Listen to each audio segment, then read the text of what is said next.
కేంద్ర రాష్ట్ర ప్రభుత్వాలు పేదలపై పగబట్టినట్టుగా పనిచేస్తూ ఉన్నాయి. కార్పొరేట్ల కోసం ఉన్నటువంటి రూల్స్, రెగ్యులేషన్స్, గైడ్ లైన్స్ అన్ని వారికి అనువుగా మార్చుకుంటూ వేల కోట్ల కాంట్రాక్టులు ఇస్తూ ప్రభుత్వ ఆస్తుల్ని ఉచితంగా 99 పైసలకే ఎకరాన్ని అలా వేల ఎకరాలు, వందల ఎకరాలు దారదత్తం చేస్తూ ప్రభుత్వ రంగ సంస్థలనేమో వేలం వేసి ప్రైవేటు వ్యక్తులకు కట్టపెడుతూ మరొక వైపు విద్యను, వైద్యాన్ని కూడా ప్రైవేటు పరం చేయడానికి, దోచిపెట్టడానికి పీపీపీ అని కొత్త బ్రాండ్లు, విధానాలు తీసుకొస్తూ ఇంకొక వైపు పేదల కడుపు కొడుతూ ఉన్నారు.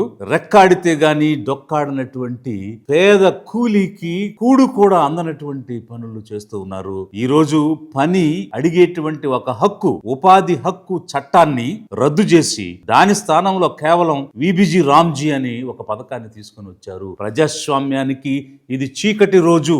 ముఖ్యంగా గ్రామీణ పేద కూలీలకు గొడ్డలి పెట్టు. 2006 ఫిబ్రవరిలో Mahatma Gandhi national employment guarantee act రాకముందు, ఉపాధి హామీ చట్టం రాకముందు ఈ గ్రామీణ ప్రాంతం ఉండేటువంటి పేద బ్రతుకులు ఏ విధంగా ఉండేవి, మరి ముఖ్యంగా వ్యవసాయ కూలీలుగా జీవించేటువంటి పేదరికంలో ఉన్నటువంటి వారి బ్రతుకులు ఏ విధంగా ఉండేవి అంటే, వీళ్ళు పొలాల్లో పాలేరులుగా, వెట్టి చాకరీతో, రుణ బానిసలుగా, కట్టు బానిసలుగా, బాల కార్మికులుగా జీవించేటువంటి పరిస్థితి ఉండేది. తట్టాబుట్ట నెత్తిన పెట్టుకుని చంటి బిడ్డలను చంకన వేసుకుని వలసలకు వెళ్తూ జీవనం సాగించేటువంటి రోజులు. అలాంటి సమయంలో ఎన్నో ఉపాధి పథకాలు ఉన్నాయి.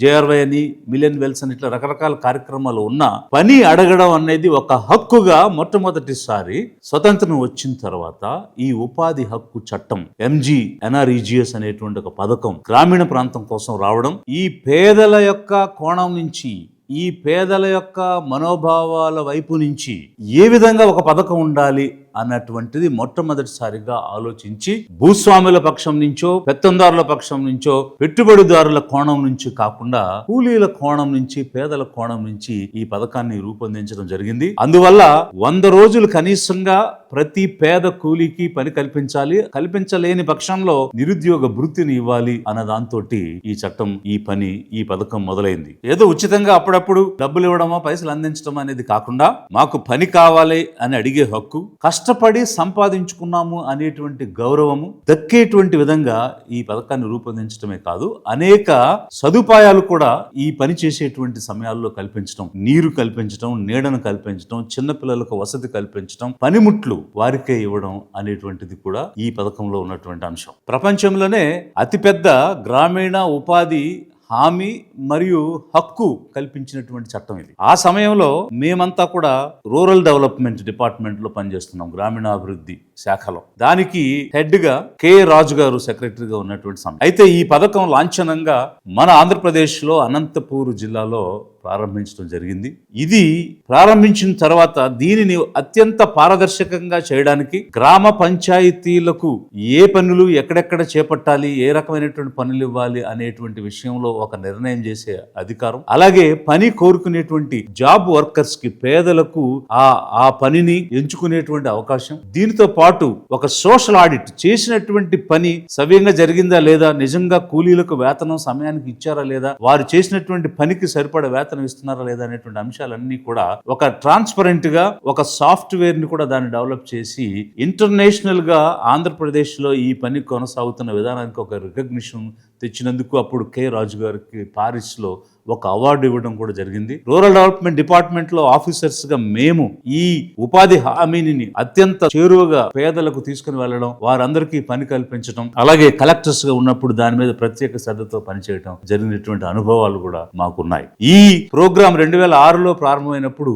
అప్పుడు ఆడవాళ్ళకి, మగవాళ్ళకి వేతనాలు సమానంగా ఇచ్చేవాళ్ళు కాదు. 40 రూపాయలు ఆడవాళ్ళకి రోజంతా పనిచేస్తే కూలిస్తే, మగవాళ్ళకి 60 రూపాయలు ఆ విధంగా ఇచ్చేటువంటి సమయం ఉండేది. అలాంటి దానిలో ఈ పథకం ద్వారా ఆడ మగకు సమాన కూలి ఇవ్వడంతో పాటు పని గంటల మీద నియంత్రణ చేయడం, చేసిన పనికి సరిపడగా వేతనం ఇవ్వడం అనేటువంటి అనేక అంశాలతో పాటు ఆ రోజు 2006లో 65 రూపాయలు మినిమం వేజ్ గా మొదలై, ఆ తర్వాత ఈ వేజెస్, ఈ వేతనాలు పెంచడంలో రాష్ట్రాలు అనేక రకాలుగా వ్యవహరిస్తున్నాయని CPI-AL అంటే consumer price index for agriculture labour inflation తో లింక్ చేసి ఈ వేతనాలను కూడా పెంచడం జరిగింది. ఆ రోజు 65 రూపాయలతో మొదలైంది. ఈ రోజు 279 రూపాయలు మన ఆంధ్రప్రదేశ్ లోనే దినసరి వేతనంగా ఇవ్వడం ఒక పక్క ఉంటే, అత్యధికంగా హర్యానాలో రూపాయలు, కేరళలో 333 రూపాయలు, మహారాష్ట్రలో 312 రూపాయలు, ఆంధ్రప్రదేశ్లో 300 రూపాయలు, బీహార్లో 245 రూపాయలు. ఇట్లా ఒక్కొక్క రాష్ట్రంలో ఆ స్థాయిని బట్టి దినసరి కూలీ పే చేయటం అనేటువంటిది జరిగేటువంటి స్థాయి వచ్చింది. ఈ పథకం పేదల బ్రతుకులలో, ముఖ్యంగా కూలీల జీవితాలలో పెను మార్పులను తీసుకొని వచ్చింది. అంతేకాదు కోవిడ్ సమయంలో ఎంతో ఊరటను కలిగించింది ఈ పథకం, ముఖ్యంగా వలస కూలీలకు, పేద కూలీలకు. 2019-20 కోవిడ్ కి ముందు సంవత్సరంలో 57,000 కోట్ల రూపాయలు వేతనంగా పొంది 240 కోట్ల పని దినాలు పనిచేశారు. అదే 2020-21 కోవిడ్ సమయంలో 389 కోట్ల పని దినాలు పనిచేసి 1,11,000 కోట్లు వేతనంగా ఈ పేదలు పొందడం జరిగింది. కేంద్ర ప్రభుత్వం, రాష్ట్ర ప్రభుత్వం యొక్క వైఫల్యం చెందకుండా కోవిడ్ సమయంలో ఈ ఉపాధి హామీ పథకం ప్రభుత్వాలని కాపాడింది. మరీ ముఖ్యంగా పేద ప్రజలను కాపాడింది. మరొక వైపు వలసలు తగ్గుముఖం పట్టాయి.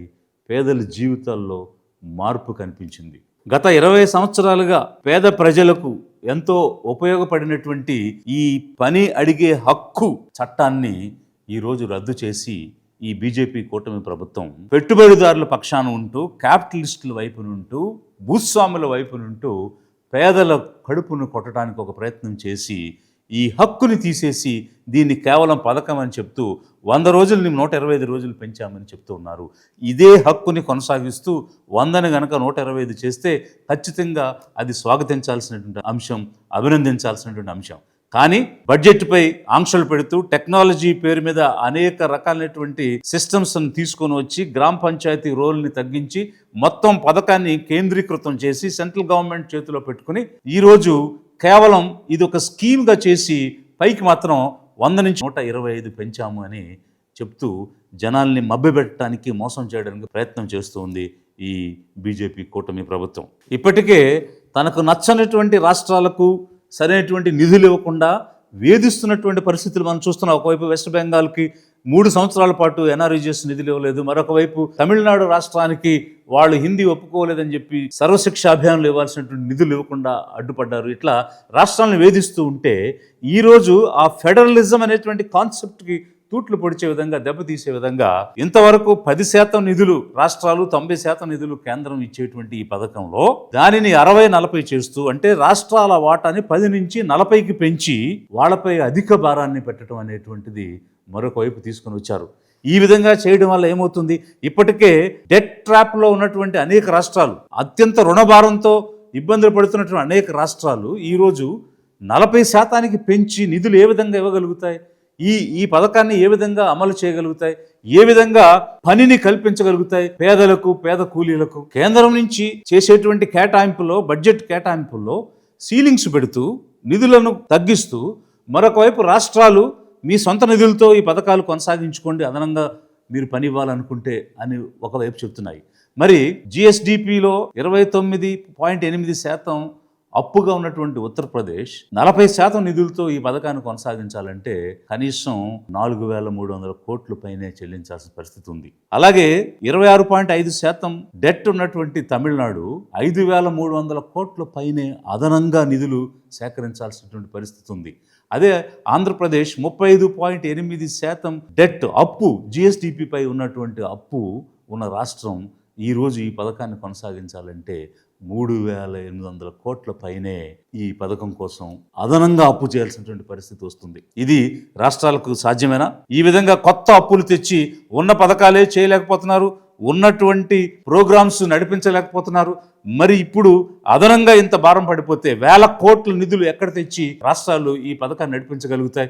ఒకవైపు మా దగ్గర నిధులు లేవని అత్యంత ప్రాధాన్యత అంశాలైనటువంటి విద్యను, వైద్యాన్ని కూడా ప్రైవేట్ పరం చేస్తూ పీపీపీ అని చెప్పేసి మేము మెడికల్ కాలేజీలు కూడా నిర్వహించలేమని చెప్తున్నటువంటి ఆంధ్రప్రదేశ్ ఎంతో గొప్పగా ఈ ఉపాధి హామీ పథకాన్ని నిర్వహించినటువంటి రాష్ట్రం ఇది. తమిళనాడు టాప్ స్టేట్గా ఉంటే ఉత్తరప్రదేశ్, బీహార్, రాజస్థాన్, ఆంధ్రప్రదేశ్, కర్ణాటక, తెలంగాణ ఇట్లా అనేక రాష్ట్రాలు చాలా గొప్పగా ఈ పథకాన్ని నిర్వహించినటువంటి రాష్ట్రాలు ఈరోజు ఇంత భారం ఏర్పడినప్పుడు ఏ విధంగా పేద ప్రజలకు, పేద కూలీలకు పని ఇవ్వగలుగుతాయి.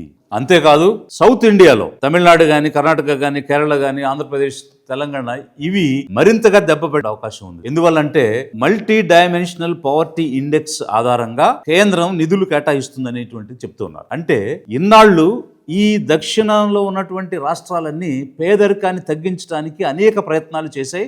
అందులో కేరళ టాప్ లో ఉంటూ ఈ రోజు అత్యంత భయంకరమైనటువంటి పేదరికం లేని రాష్ట్రంగా కేరళ ఈ రోజు డిక్లేర్ చేయబడింది. తమిళనాడు ఆ దారిలో ఉంది, కర్ణాటక ఆ ప్రయత్నం చేస్తుంది, ఆంధ్రప్రదేశ్ చేస్తుంది, తెలంగాణ చేస్తుంది, ఇట్లా పాండిచ్చేరి చేస్తూ ఉన్నాయి. ఈ ప్రయత్నంలో ఉన్నప్పుడు ఇవి పేదరికాన్ని తగ్గించడంలో ఒక స్థాయికి చేరుకున్నాయి. కాబట్టి రేపు ఈ గ్రామీణ ఉపాధి హామీ పథకం, ఈ విబిజి రామ్జీలో నిధులు కేటాయింపు తగ్గిపోయేటువంటి ప్రమాదం ఉంది. అందువల్ల ఎంతో బాగా పనిచేసిన ఈ రాష్ట్రాలు రేపు నిధులు అందక పూర్తిగా ఈ పనిని పక్కన పెట్టాల్సిన పరిస్థితి, పేద కూలీలకు పని ఇవ్వలేనటువంటి పరిస్థితి ఈ రాష్ట్రాలకు ఏర్పడటం మరొక వైపు కనిపిస్తుంది. స్వతంత్రం వచ్చిన తర్వాత ఇప్పటి వరకు ఇంత నిరుద్యోగం అనేటువంటిది ఎప్పుడు చూడలేదు. ఒకవైపు చదువుకున్న వాళ్ళకి ఉద్యోగాలు దొరకటం లేదు, వారు చదువు స్థాయికి సరిపడిన ఉద్యోగాలు చేయలేకపోతున్నారు. అదే సమయంలో కనీసం మరి గ్రామీణ ప్రాంతంలో ఉన్నటువంటి పేద కూలీలకు కూడా ఉపాధిని ఇవ్వలేకపోతే, పని ఇవ్వలేకపోతే ఏ విధమైనటువంటి పరిస్థితులు ఎదురవుతాయి రాష్ట్రాల్లో? మాకు పని ఇవ్వండి అని అడిగే హక్కుని రద్దు చేశారు. ఇప్పుడు మాకు పని లేకపోతే, జాబ్ లేకపోతే ఎవరిని అడగాలి? ఎక్కడికి వెళ్ళి అడగాలి? ఎవరు స్పందిస్తారు? ఏ ప్రభుత్వం అయినా స్పందించకపోతే వీళ్ళు ఏం చేయాలి? ఆల్టర్నేటివ్ ఎక్కడైనా ఉందా? అంటే మీరు బిచ్చగాళ్ళు, బిచ్చమెత్తుకోండి, వెట్టి చాకరీ చేయండి, పాలేరులుగా మారండి, కట్టు బానిసలు అయిపోండి అని తిరిగి మళ్ళీ పేదరికంలోకి నెట్టేయడానికే ఈ పథకాన్ని, ఈ హక్కుని రద్దు చేశాయా ఈ బీజేపీ కూటమి ప్రభుత్వం? కేంద్ర రాష్ట్ర ప్రభుత్వాలు క్యాపిటలిస్టుల వైపు వెళ్ళడానికి, పేదలను కడుపు కొట్టడానికి పనిచేస్తున్నాయా అనేది చాలా స్పష్టంగా కనిపిస్తుంది. సోషల్ యాక్టివిస్టులు అనేక మంది, అరుణారాయ్ లాంటి వారు, ముకుల్దేవ్ లాంటి వాళ్ళు, ఎకనామిస్టులు, జేన్ డేజ్ లాంటి వారు ఈ చర్య ఎంత బ్యాడ్, ఏ రకంగా పేదల కడుపు కొట్టే చర్య ఇది, ఏ రకంగా రిట్రోగ్రేడ్ స్టెప్ అనేటువంటివి వారందరూ కూడా మాట్లాడుతున్నారు. లిబరేషన్ కాంగ్రెస్ పార్టీగా మేము బీజేపీ కూటమి ప్రభుత్వాన్ని డిమాండ్ చేస్తున్నాము, మీరు చేసింది తప్పు, ఇది కరెక్ట్ చేయండి. ఉపాధి హామీ అనేది ఒక హక్కుగా ఉండాలి, పని అడిగే హక్కు పేదలకు ఉండాలి. ఎంతో కష్టపడి సాధించుకున్న హక్కుని మీరు కాలరాయడం అనేటువంటి తప్పు. పునరుద్ధరణ చేయండి. మీరు కానీ పునరుద్ధరణ చేయకపోతే 2029లో వచ్చేటువంటి కొత్త ప్రభుత్వం ఉపాధి హామీ చట్టాన్ని హక్కుగా తప్పకుండా తీసుకుని వస్తుంది. పేదల ఉసురు పోసుకుని తమ గొయ్యి తామే తవ్వుకోవడానికి అడుగులు వేస్తుంది ఈ బీజేపీ ప్రభుత్వం. ఖచ్చితంగా ఈ పేదలే బీజేపీని ఓడించి తీరుతారు. ఆర్ఎస్ఎస్ యొక్క కనుసన్నల్లో ఈ బీజేపీ పనిచేస్తూ ఈరోజు మహాత్మా గాంధీతో ఆర్ఎస్ఎస్ కు ఉన్నటువంటి ఒక భిన్నాభిప్రాయం వల్ల మహాత్మా గాంధీ గ్రామీణ ఉపాధి హామీ పథకం అనేటువంటి పదాన్ని మార్చి వారు కొత్త పేరుని తీసుకొని వచ్చారు. అయితే ఎస్సీ, ఎస్టీ, మైనారిటీస్ కూడా మహాత్మా గాంధీతో భిన్నాభిప్రాయాలు ఉన్నాయి. ఆ రోజు రౌండ్ టేబుల్ కాన్ఫరెన్స్ కి వెళ్లి డాక్టర్ అంబేద్కర్ పోరాడి మైనారిటీలకు ఏ విధంగా అయితే ప్రత్యేక నియోజకవర్గాలు ఉన్నాయో అలాగే ఎస్సీ, ఎస్టీలకు కూడా ప్రత్యేక నియోజకవర్గాలు కావాలని సాధించి తెస్తే ఈ విధంగా చేయడానికి వీల్లేదని ఎర్రవాడ జైల్లో నిరాహార దీక్ష చేయడం వల్ల తమ ప్రతినిధుల్ని తామే ఎన్నుకునేటువంటి ఒక ప్రత్యేక అవకాశం ఎస్సీ, ఎస్టీ, మైనారిటీలు కోల్పోయారు. ఆ విషయంలో ఒక భిన్నాభిప్రాయం ఈ ఎస్సీ, ఎస్టీ, మైనారిటీలకు గాంధీ మీద ఉన్నది. కానీ వీరెవరూ కూడా మహాత్మా గాంధీని అగౌరవపరచలేదు, గౌరవించడం మానేలేదు. స్వతంత్ర ఉద్యమాన్ని నడిపించి నాయకత్వం వహించి అహింసా పద్ధతిలో భారతదేశానికి స్వాతంత్రం సాధించినటువంటి వ్యక్తిగా ప్రతి భారతీయుడు మహాత్మా గాంధీని గౌరవిస్తూనే ఉన్నారు. ఆర్ఎస్ఎస్ కి భిన్నాభిప్రాయం ఉందని ఈ రోజు బీజేపీ ఆ పేరు తీసేసి వేరే పేరు తీసుకొచ్చారు, రామ్జీ అనేటువంటి పేరులు మార్చడం అనేది ఒక ఫ్యాషన్, ట్రెండింగ్ అయిపోయింది. ఈరోజు ICDS integrated child development scheme అని ఒకటి ఉంటే దాన్ని పోషణ అని, ఇందిరా ఆవాస్ యోజన IAY అంటే PMAY అని, ఇలా ప్లానింగ్ కమిషన్ ఉంటే నీతి ఆయోగ్ అని, ఇలా రకరకాల పేర్లు మార్చారు. కానీ ఏమిటి ప్రయోజనం? పథకం అదే, గైడ్ లైన్స్ అవే, కానీ పేరు మాత్రం మార్చారు.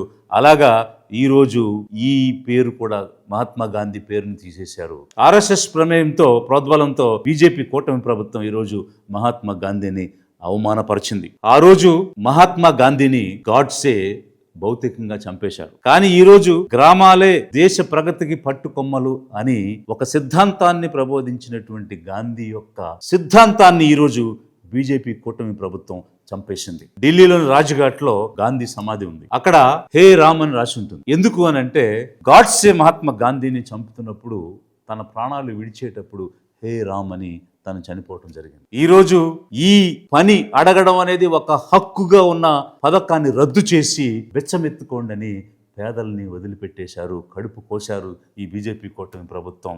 పేదలు ఈరోజు హే రామ్ అనాల్సిన పరిస్థితి వచ్చింది. అయితే రేపు బీజేపీ అధికారం కోల్పోతుంది, ఈ పేద ప్రజలు వారిని గద్దె దింపుతాయి. అప్పుడు చెప్తారు బీజేపీ ఏమనంటే హే రామ్.